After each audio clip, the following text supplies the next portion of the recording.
สบายดีเนาะมื้อนี้เราพามาเบิ่งการ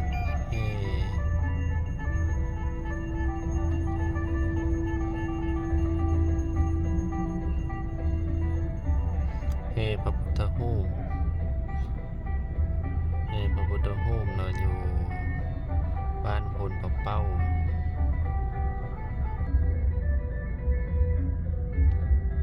แห่พุทธรูปอยู่บ้านพลปะเป้าเนาะก็จะไปประดิษฐานอยู่